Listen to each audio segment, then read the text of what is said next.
আপা এখানে উপস্থিত আছেন একজন মুক্তিযোদ্ধা, তারপরে আমাদের প্রবীণ একজন রাজনীতিবিদ, ছাত্র নেতা মালয়েশিয়া।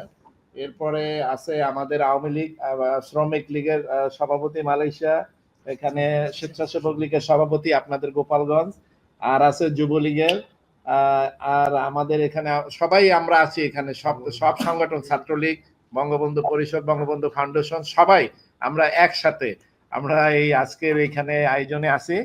তো এখন আপা আপনি বলেন, আমরা শুনতেছি এবং আমরা শুনছি এবং আমরা সবাই বদ্ধপরিকর, যার যার এলাকায় সবাই টেলিফোনের মাধ্যমে তার আত্মীয় স্বজনকে এগুলা বলে দিচ্ছে যে কিভাবে কি করতে হবে আপনার নির্দেশ অনুযায়ী। তারপরে অসহায় যারা আছে আমাদের নেতাকর্মী যারা বাংলাদেশে, তাদেরকে আমরা অর্থ যোগান দিচ্ছি, যার যার সামর্থ্য অনুযায়ী আমরা সবাই কম বেশি পাঠাচ্ছি তাদেরকে। মানুষ তো এখন কর্মহীন, কোনো কিছু করতে পারছে না, মানুষ অসহায়, বেরোইলে তাদেরকে ধরে, যার ফলে ছেলেমেয়েরা স্কুলে যেতে পারে না, তাদের উপর বর্বর নির্যাতন। এই এই এই সরকারের যে নির্যাতন, মানুষ এখন খুব অসহায় অবস্থায় আছে। আপা আপনি বলেন আমরা আর কি করতে পারি?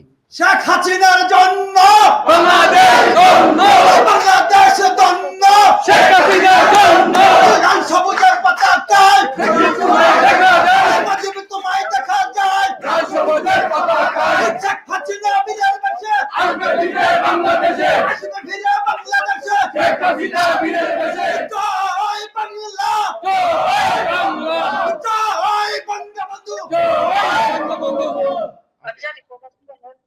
এখানে ঘর বাড়ি, দোকান পান, ব্যবসা প্রতিষ্ঠান, বাগান, সে গরুর খাবার, হাঁসের খাবার, মুরগির খাবার থেকে শুরু করে ফলের বাগান, কিচ্ছু নাই, সব ধ্বংস করে দিচ্ছে।